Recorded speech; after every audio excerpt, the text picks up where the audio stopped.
आवास plus app 2024 पर सर्वे करने के लिए जब शासन से जो आदेश आया था उसमें ये कहा गया था कि जो संविदा कर्मी हैं उनका इस्तेमाल ना किया जाए, सर्वे में उनकी ड्यूटी ना लगाई जाए।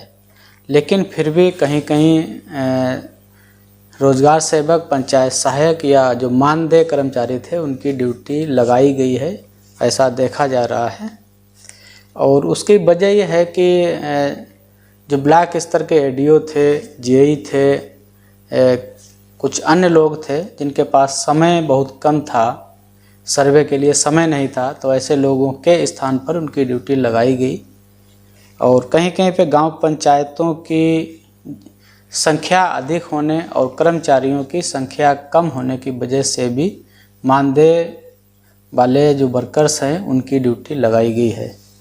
आज इस वीडियो में 4-5 तरह के प्रश्न आ रहे थे आप लोगों की तरफ से, तो उनका जवाब देना हमें लगा कि देना चाहिए। पूछा गया था कि क्या सर्विस वाले को आवास मिल सकता है, और सर्विस वाले में यहाँ बात की गई थी जो मानदेय वाले कर्मचारी हैं उनकी बात की गई थी। मानदेय कर्मचारियों में जैसे मनरेगा के तकनीकी सहायक हैं, गांव पंचायत में पंचायत सहायक हैं, रोजगार सेवक हैं, आंगनवाड़ी कार्यकर्त्री हैं और मनरेगा ऑपरेटर हैं। ऐसे ही विभागों में ऑपरेटर और अनुदेशक वगैरह कई तरह के लोग काम करते हैं। तो यहाँ पे सिर्फ आप एक ये समझ लें, जो सरकार की गाइडलाइन थी, प्रति महीना 15,000 रुपये तक अगर मानदेय मिलता है या किसी व्यक्ति की 15,000 रुपये महीना तक की आय है तो उसको आवास दिया जा सकता है, चाहे वो पंचायत सहायक हो, चाहे वो मनरेगा का तकनीकी सहायक हो, चाहे आंगनबाड़ी कार्यकर्त्री हो, चाहे शिक्षा मित्र हो। शिक्षा मित्र की भी जो मानदेय है वो 10,000 रुपये महीना ही है अभी, और सरकार ने अलाउ किया है कि 15,000 रुपये तक का सर्वे किया जा सकता है अगर उसके पास मकान नहीं है। तो पहली शर्त मानदेय नहीं है, पहली शर्त है कि व्यक्ति के पास पक्का मकान नहीं होना चाहिए, तब दूसरे मानक शुरू होते हैं। अगर पक्का मकान नहीं है, कच्चा मकान है, लेकिन आय 15,000 रुपये महीने से अधिक है, तब भी वह व्यक्ति पात्र नहीं है। अगर उसके पास कृषि यंत्र हैं, 3 पहिया 4 पहिया वाहन है उसके पास, तब भी वो पात्र नहीं है। अगर उसने 50,000 से ऊपर का केसीसी बनवा रखा है तब भी वह व्यक्ति आवास के लिए पात्र नहीं है, भले ही उसके पास कच्चा मकान हो, चाहे वो छप्पर में ही क्यों ना रह रहा हो। अगर उसके पास 2.5 एकड़ से अधिक सिंचित भूमि हो या 5 एकड़ से अधिक असिंचित भूमि हो तब भी वह व्यक्ति पात्र नहीं होगा। अगर किसी के घर में कोई सरकारी व्यक्ति नौकरी कर रहा है, परिवार में, परिवार का मतलब पति पत्नी और बच्चों से होता है। अगर किसी का भाई सर्विस कर रहा है तो भाइयों का परिवार अलग हो जाता है। एक भाई हो सकता अमीर हो, दूसरा गरीब भी हो सकता है, तो वहाँ पे ये नहीं चलेगा।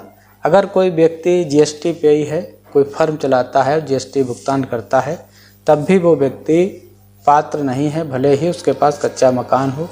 वहीं पे कोई प्रोफेशनल कार्य करता हो, जैसे वकील हो गए, चार्टर्ड अकाउंटेंट हो गए, डॉक्टर हो गए या अन्य इस तरह प्रोफेशनल कोर्स करते हैं, तो वह व्यक्ति भी आवास के लिए पात्र नहीं हैं। अगर किसी के पास ज़मीन नहीं है तब भी वो व्यक्ति आवास के लिए तो पात्र है, लेकिन समस्याएं उसके सामने आ सकती हैं। अगर उसके परिवार में पहले किसी को सरकारी आवास का लाभ मिल चुका है तब भी उसे आवास नहीं मिलेगा। तो हमें लगता है यहाँ पे आप लोग क्लियर हो गए होंगे।